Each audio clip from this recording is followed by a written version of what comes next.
नमस्कार. कारभारी न्यूजच्या वेगवान घडामोडीमध्ये आपल्या सर्वांचं स्वागत. पाहूया बातमीपत्र विस्ताराने. पवित्र श्रावण मासात किनवट ते मदनापूर भव्य कावड यात्रा यशस्वीपणे संपन्न. पवित्र श्रावण मासाच्या पावन निमित्ताने सोमवार दिनांक 11 ऑगस्ट 2025 रोजी किनवट ते मदनापूर दरम्यान भव्य कावड यात्रा उत्साहात पार पडली.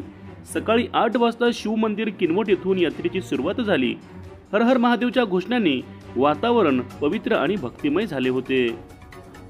कावडधारी भाविकांनी हातात गंगाजलाची कावड घेत भक्तिभावाने पायी वाटचाल करत सोमेश्वर महादेव मंदिर मदनापूर येथे पोहोचून भगवान शंकराला अभिषेक अर्पण केला.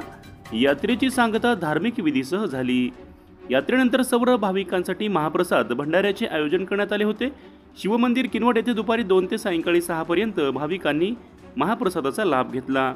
या धार्मिक व सांस्कृतिक उपक्रमाचे आयोजन समस्त गैकाडी समाज किनवट गोकुंदा यांच्या वतीने करण्यात आले होते.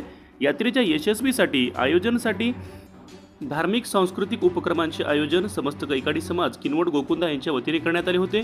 यात्रेच्या यशस्वी आयोजनासाठी अखिल भारतीय कैकाडी महासंघ नांदेड जिल्हा उपाध्यक्ष आनंद माने, किनवट तालुका अध्यक्ष मनोज जाधव, गणेश जाधव, शिरू माने, सोनू माने, सचिन जाधव, गोटू जाधव, रवी माने, लखन जाधव, संदीप जाधव, सचिन माने, सतीश जाधव, अमोल जाधव, टायगर ग्रुप किनवट तालुका अध्यक्ष तसेच बंडू माने, संतोष माने, रमेश माने, सुरेश जाधव, दीपक माने, आकाश जाधव, आकाश माने तसेच समस्त कैकाडी समाज बांधवांचे मोलाचे योगदान लाभले. भक्तांच्या मोठ्या सहभागामुळे कावड यात्रा यशस्वी संपन्न झाली.